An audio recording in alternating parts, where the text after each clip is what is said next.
What's going on, boys? No guys here, welcome back to another video. Now in today's video we're going to go over the 4-5-1, the tactics that I uploaded just a couple of days ago. People were asking how to use the 4-5-1, how is it used to break down defenses, especially against 5 at the back and general defenses. Now don't forget, this is not one of my formations in my main pool, but it's definitely a formation to use if you prefer wing play. Just to show you this in a realistic sense, I've gone with a joke team. I've got one team who's in play, the rest of it is garbage, but just to give you a bit of an insight that you don't really need a good team. It is of course best to get one of those big teams, and obviously around about this stage of FIFA where you ideally want to have fun. But the most important thing is firstly make sure you've got fast players on the wing. That is the most important thing, especially for the fullbacks and the left mid and right mids. It's extremely important because these guys are going to be overlapping. I mentioned this already in instructions. You're going to have the fullbacks overlapping and you're going to have the wing plays. Now the key thing is you want to focus the ball mainly on the wing areas of the pitch. This is why it's going to be very effective to break teams down. So I'm just going to kick the ball out of play, and don't forget, I've got the control on the bottom of the screen so you can see exactly what I'm pressing as well. So we've made the change, and as you can see, defends in that as I said, that 4-3-3. You got the 3 players on stay forward, as you can see. Now this is the thing: when you build up, you're going to have all these players running forward. On the wings, you're going to have all these players. Now, if you're the kind of person, let's get the ball over there, doing your little tricks and everything, and taking a shot like that, crossing the ball, this is a fantastic formation for you.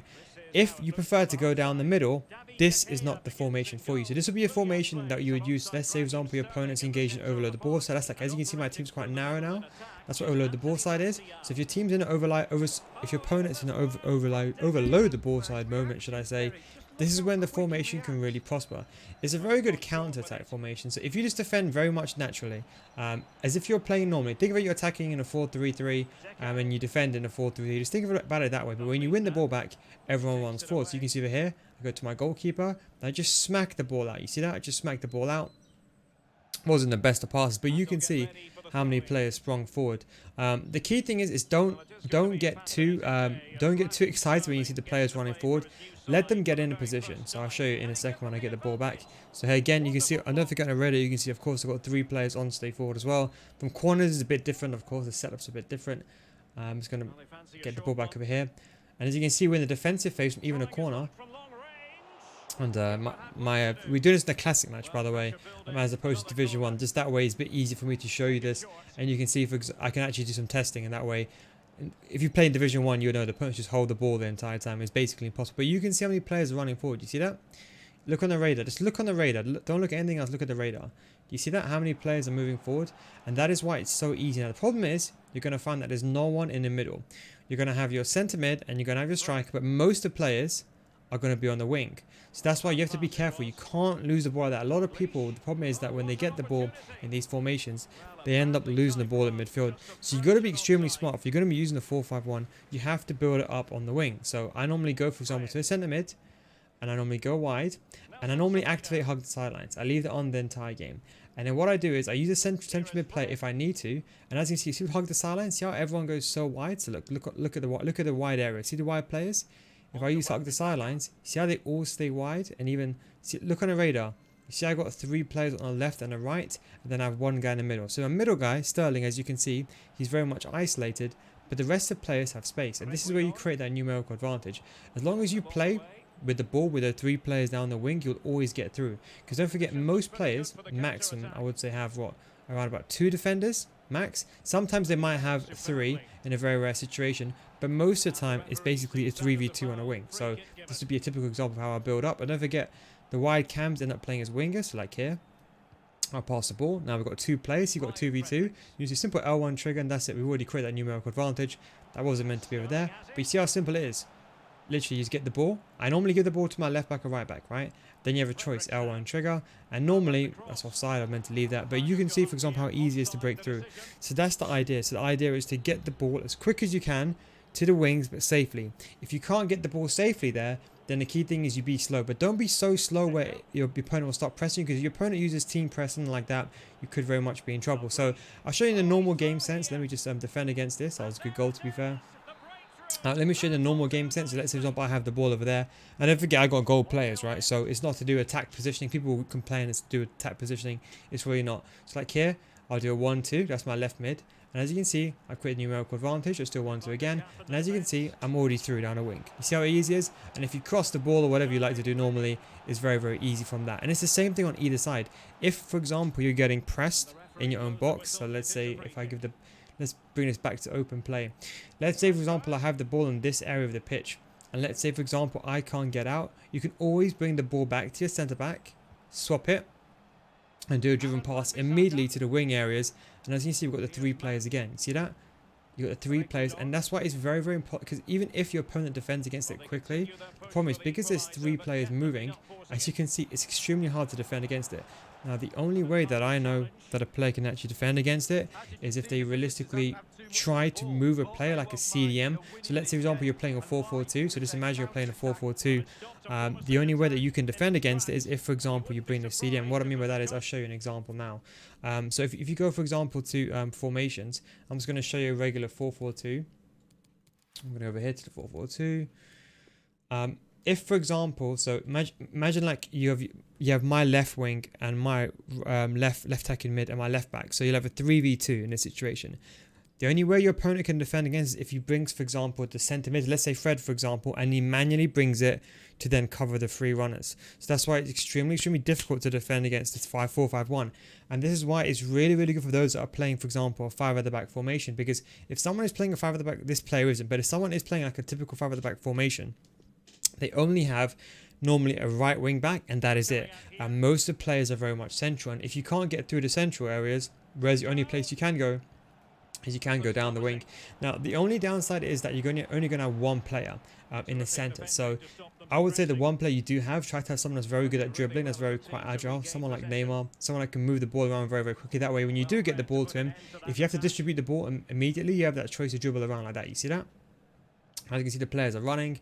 And as you can see, we've got the surplus of players and overreacting. See the player, the movements, and that's the key thing about fast build-up play.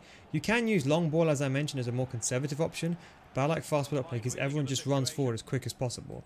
And that's the main thing. And that's why stamina is really, really important. That's why during team of the season, it's a bit more effective as opposed to, for example, like a traditional game. Because don't forget, traditional games is a bit different because obviously, let's say if I made this formation and I released it, let's say like in, I don't know, December time, not everyone's going to have team of the season players or team of the year players that can catch up. You can see again, we build up in a 4-3-3, the players overlapping. And if you need to, as I said, you can always lob the ball. And as you can see, we've got the 3v2 situation over there. Quick 1-2, 1-2 again. Wait for the 2 overlaps. That's overlap number 1. Mount number 2, the second overlap. And it's got time there. Now, if you still want to go to the center, you still can do. But don't forget, most of the players are going to be down the wing. If you want to go down the center as well, I'd recommend turning hug the sidelines off. That way you just get a bit more variety. So you can still go down the wings, as you can see. So you can still build it down the wings. But this way, at least sometimes the cam will be a bit more centralized. And that way you can use... So see how Martial comes on the inside a little bit there? See that? So if, for example, you do want to use the central areas, you can remove hug the sidelines. So you see, for example, Willian, how he's not too far away. So you can create that system of having the players be in the middle a bit more if you want to. But the most important thing is, as I said, is up to you. I would personally leave hug the sidelines on. If you have the skill and ability, I would just turn off hug the sidelines whenever you can. So if you're in the game, for example, and you find that, okay, my opponent's reading what I'm doing, then you can simply turn off hug the sidelines if you want to, and there's a very, very simple solution. But that is pretty much, you kind of get the gist of formation now. So in the second half, I'll just show you me playing actually literally, as opposed to actually walking you through it. But now you kind of get the main gist. Don't forget, you do defend in a 4-3-3. You've got, as you can see, the 3 strikers up there, and you have the 3 midfielders. So that is one thing to bear in mind. So you have a choice to use hug the sidelines or not to use hug the sidelines. As I said, if you want to play still in the middle areas, you can still build up on the wing, create the numerical advantage. You can use creative runs if you really, really want to. And you can use hug the sidelines and turn it off if you want to. You can leave hug the sidelines off the entire time. That's completely fine. Or you can leave it on. As you can see, stamina. So look at the left wing back and right wing back. See, stamina is a big issue. They've got low stamina. And that's why it's not that good, for example, if you've got like a pure gold team. So if you do have low stamina, bear in mind you may have to probably reduce, I would say greatly reduce, in fact, the amount of players you're using, or at least sub them off.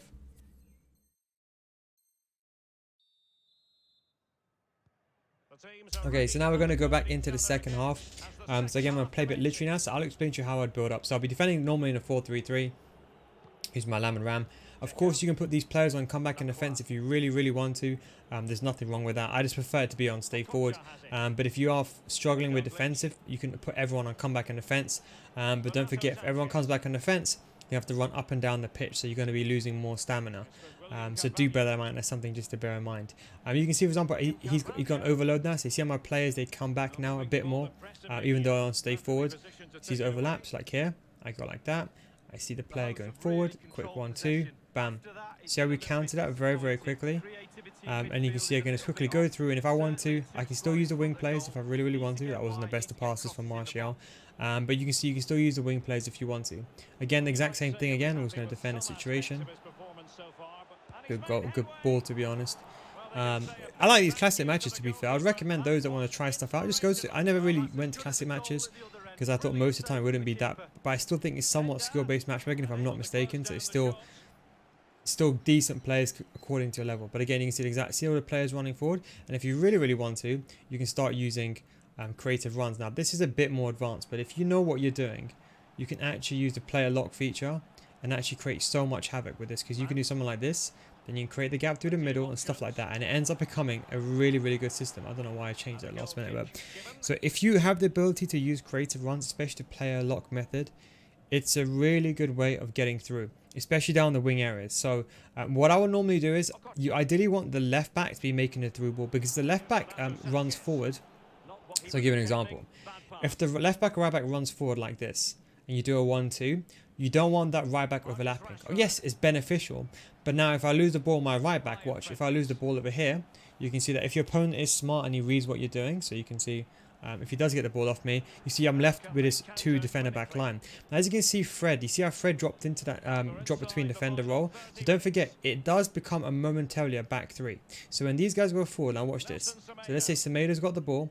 So you see how you have Fred over here in the middle, and you have my left centre back. So my left centre back becomes a left back, and my right centre back becomes a right back. You see that? And then you have, for example, the right backs over there. So the Fred is a drop between, and that's why I talked about a drop between defenders. So you do have that safety net in the middle, but again, you do lose the wing, the wide. But again, if you know what you're doing here, quick 1-2s, it's really easy just to outnumber your opponent. And if you just do quick 1-2s against your opponent, it's very easy and very swiftly to go through.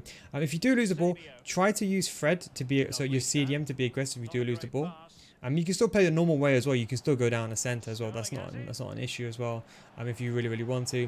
But you can see here, then you can do, for example, skill move, and you can do like a fake shot stop, and you can do whatever you want to do. I know people like doing lofted passes because that's very effective, for example, in those areas. So if you are trying to get the ball inside the box with a lofted pass, it's a very effective solution.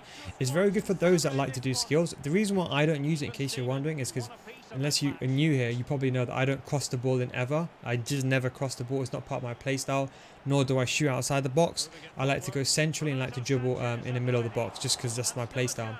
But you can see the exact same thing over here. So we can see the build-up play.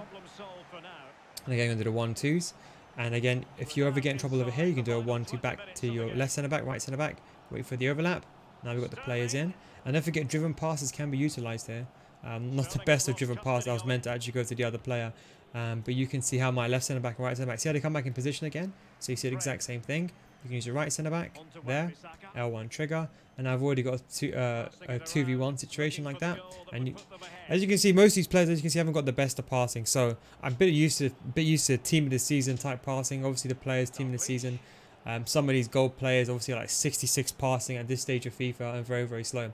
Don't forget, I'm using players like Willian, and so it's not the faster players, but the better players you do have during team of the season, the better the passing will be, etc. And I'll show you one more phase of play just before I play a bit naturally after this. So the second thing that I like doing, if I am going to use this formation, the main reason why I start this formation is a counter-attack aspect. So I'll do the L1 triggers and just spam the L1 button like this. Just spam it like that. See that? See all those players running forward? Just spam. And then you can create that overload. And basically, because the overload is so vast and so quick, it's almost not next to impossible, but it's very hard for your opponent to defend against. If you time it correctly, you can see, as you can see there, Fred with a drop between defenders, kind of run back with right centre back, and you can see even defensively, it's not even that bad. So you can see again here, L1 trigger, just spam. There's always going to be someone free. There you go, like that. See how that is? And then if you're like the kind of person that likes doing those driven crosses, those driven crosses are also very, very effective in those situations. Because you're creating that 2v1 situation every single time, you're basically getting through. If you are going to use your left centre back and right centre back, you can do as well, but just make sure they have good passing. So I know Semedo is right footed, so he's on the right hand side. So if I got to pass the ball to one of these wide players, at least I know his passing is good. And as you can see, because of the way those players were positioned naturally, it was quite hard over there to defend against. I'm going to bring this outside the box. Good interception. But you can see, for example, like how he tried to defend against that, and even though I did nothing, see how the AI basically split the opponent in half, and that created a space in the middle. That's what you want to do. You want to basically exploit those pockets of space. So get the ball to the players, and you can use central play if you want to as well, and you want to exploit pockets of space. See that? And then you see, you create that inside that pocket of space. Bit too much power on that side, but you see that, and that's how you grate that 2v1 situation. That's why it's extremely good. So if you're patient, and obviously you're playing serious, you're obviously not playing at the same time and speaking and trying to think about what you're trying to explain stuff like I'm doing, is very, very good. So if you actually consider, okay, you know what, I know I'm getting pressed here, let me just make a ball over there, and you can see on the radar you got your left wing back there, and you do, for example, like the quick 1-2, and you bring the 1-2 back like that. And as you can see, for getting down the wing is very, very effective. The only way, as I said, you can get cut down is something like that. You see how he brought his CDM in play? And that is probably the only way that player can break through. But that is it. But anyway, guys, thank you very much for watching. I hope you enjoyed this video. Thanks for watching, boys. Take it easy, and I'll catch you next time.